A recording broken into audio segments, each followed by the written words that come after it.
Beth Heilig here for Board Game Geek, and I'm sitting down with Laura Hoffman, who's brought us a really interesting project that you are integral to called Game On, which, tell us all about it. I mean, I think probably a lot of people have never even heard of this before.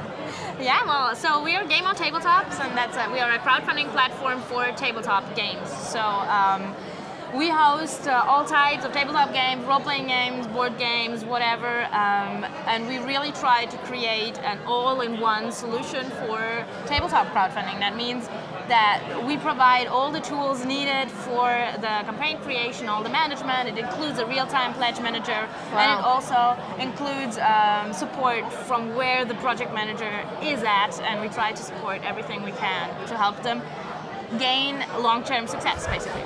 Now, aside from just being that connection between the customer and the designer, how much are you guys helping out with the production piece in the middle there? I mean, are you able to sort of help match that designer with a factory or a producer that would able to? Yeah, definitely. So we have some partnerships already set up, and we are growing these numbers as well. So our base is to help project managers avoid the common traps, for example, especially concerning fulfillment or production. Set them up with the right people, but also provide them with the needed insights. So if you're just starting out, it's your first project, well, you might not know all the vocabulary, you might not know how to craft out your game, and we want to help prepare people to get there and then have a more efficient relationship with the different partners. And so we have partners with manufacturers, marketing, fulfillment centers, and basically, even freelancers for graphic design and illustrators. Interesting. Now, would you say for any aspiring designers who might be watching, are there any common mistakes you find that people regularly make that you're helping them to either fix or avoid? Yeah, well, there are a lot of little bits and pieces to come together. It can be kind of overwhelming, all you need to know for a crowdfunding campaign. One of the biggest is going to be the shipping and fulfillment part, where people just say, hey, it's just going to cost the same thing for everyone, and don't do that, don't ever do that. Shipping costs a lot of money, and you want to make sure that you're covering for that. And already all our tools, they will present them with the choice. They will have to set up shipping in a way and make a decision there. And we are there to provide the insights and provide the connections needed to get a scalable solution for their own project there. So that's a very good example, for example. Now, comparing your format to other crowdfunding sites, is it more a Kickstarter model where there's a certain target and no one pays out until that target is met? Or is it more like Indiegogo where you donate and whatever you collect and you do with it what you can? So it generally is an all or nothing crowdfunding campaign. The idea is that we really try to talk with the project managers first and also help them assess which is going to be their initial target funding goal, because if they're ready to take also a lower amount, then they should set that at that lower amount, and we are trying to help them assess it. It doesn't make any sense for campaigns to fund and collect that money and not be able to deliver on anything. Right. And we try to be there and find a way to find the right target number. Now, as prospective designers are approaching you, is there a certain amount of vetting that you're doing on your end? Are there projects where you say, this just isn't good enough, or are you just there to help out anyone who approaches you?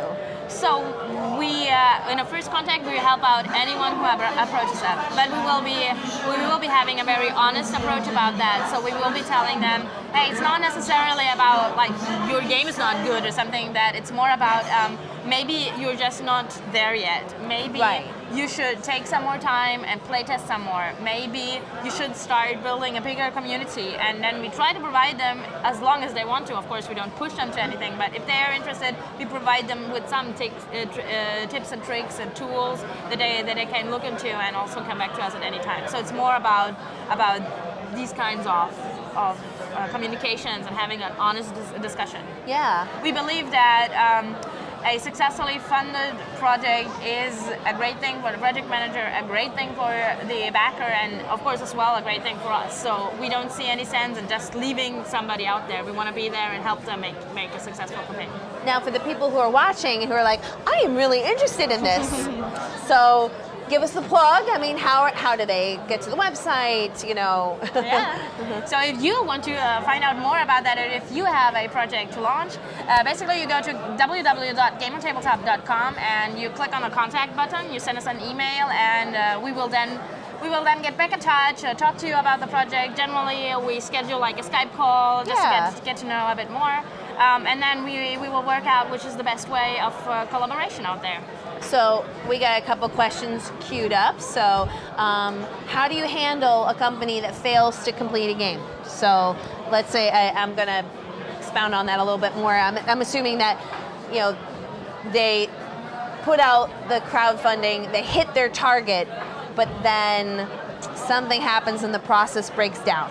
Yeah, of course, we don't become the publisher for the game. We're just a service provider. We're just a platform, and we're not responsible for our projects there. So of course, it's up to the project manager to fulfill them. When they come to Game On and accept our terms and conditions, they accept the responsibility for that, and they also agree to deliver or to reimburse all backers, of course. Now, it can still always happen that something goes wrong. It doesn't work like that. Our first approach is to reach out to the project manager and see how we can help. It's not I think that's something that where you guys are really unique. Yeah, well, it doesn't mean that we can help. It doesn't mean that we will be able to do anything. But if there's something we can do, we will. If it's just because they're missing, for example, a manufacturer or another solution, and that's something where we can happen, where we can help. But of course, we can't take any guarantee, and we can't guarantee. It still stays crowdfunding. It still is supporting an unfinished product. Do you find? I mean, are you guys live now that people are able to both submit projects to you and or back projects that you guys are posting right now? Yeah, definitely. We've been around for 1.5 years now under the name of Game On, and so we've had lots of different projects. We hit the $10 million milestone just earlier this month. Right now, congratulations! Thank you. We're very proud of that. So right now we have projects live, of course. We have the late pledge campaign for the Reichbusters project from Mythic Games. We had them on camera yesterday. Awesome. Yep. Yeah, and then we have a couple of French initiatives, like for example Roll and Play, which is a French actual play series that's going on right now, and then there's more coming up as well. Anything, check it out. I mean, I'm just fascinated by the idea that because you guys have a background in board gaming, because you know the whole process from start to finish, having that expert opinion there, that person who's a step back, who can give a little bit of advice if a person wants it, or help fill a hole if that's the thing that would see a project through to completion, is the service I don't think any other crowdfunding source provides. I think that's where we're coming from. It's also, it's not only we know the industry, but we also know the pain. So we know what it's like to do a crowdfunding campaign. We know what the difficult points are, and we don't have a solution to anything, but we try to provide as much solution as we can and work together. And it's also evolving, so we also try to adapt. We get a lot of feedback of other things that might be needed, and we try to adapt as fast as we can. Of course, we can't do everything, but yeah, I think that's what we are about. Are you willing to share a little bit about like what your fee structure is? And yeah, definitely. So we charge 5% of the total amount of the money raised. Of course, we charge it only if the project is successful, and we also don't charge anything on the shipping that backers are paying. So yeah, let's say if you have $10 on shipping charge, well, we don't take that commission because it's just costs. In addition to that you will have payment fees, but that will depend on the payment solution you want to opt into. And then we have a couple of additional services, but those are totally optional depending if you want more involvement on our side or not. Now, have you, in the year and a half that you've been going, have you guys changed anything about your system from when you started to now? Oh yeah, definitely.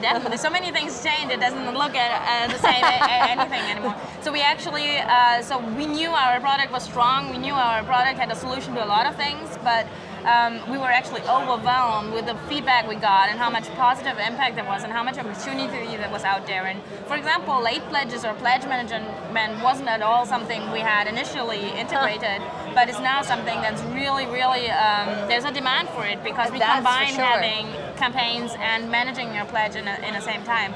So there's a lot of things that have been going on and have been evolving and are ever evolving. And just earlier today, they showed me new little ways of sorting the data and getting along. So it's always exciting, always new things coming up and happening. I was going to say, I feel like there might be a little bit of a dual pool, because you're going to have a pretty strong IT background just to have the website work. Yes. Which is pretty complicated in terms of programming and coding. Yeah. But then the knowledge of the board game industry and all the parts of that are very much not digital. Yeah, definitely. So this is a great combination, and I think we're still a small team, but we're proud of what we are achieving. And so far, the site has no downtime at all. It's still running, and that's the most important part about having all these people be there, having so many pledges being done every day, and being able to run them as well, and still be there and be dreaming with the publishers. We meet here at Cannes, for example, and hear and listen what they might want to add and what solutions they're looking for, and being there, hey, we might be able to make that actually happen is a great spot to be there. And you guys are willing to accept, like, you're functioning internationally already, that you're accepting designers no matter where they are. Yeah, no matter where they are. We will take into account what that might imply depending on where you are from, but we've had projects from the US, we've had projects from France, Germany, whatever, and we're expanding ever more into different territories and communities. Just making sure there's no more questions. How about tax collection? Because that's certainly an issue that it can get very complicated as soon as we start talking about more than one country. We even have a hard time just going from state to state within the United States. Yeah, I know that. So there is no universal solution yet, because it's definitely so complicated in every Wouldn't that part. be nice? But there's the one part is that you need to know what you're selling at the time you're selling it, and that's kind of a universal law all over the world. That's kind of what you need to be doing, and so this is something that's possible on Game On, so you have a real-time view of what you're selling. And you can also indicate your own tax amounts, and so in your exports you can have the listing of, okay, I sold this product for this tax amount. Now, you still will have to do the accounting on the international end if you need to subtract some specific fees or things like that. But at least you have all the data in there, and you can treat it. You don't have to retreat anything afterwards. Well, I'm going to give a final call for any questions. Excuse me. Just while we're wrapping up, so last chance to type in anything that you want to know. Why don't you give us a website one more time, just because we always want to give that more than once. Yeah, well, head to www.gameontabletop.com, and that's where it's happening. All right.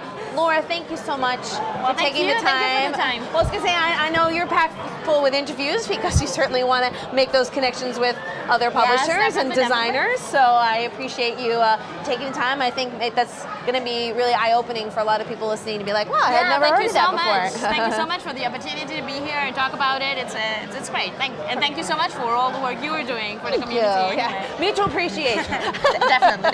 And thanks everybody watching.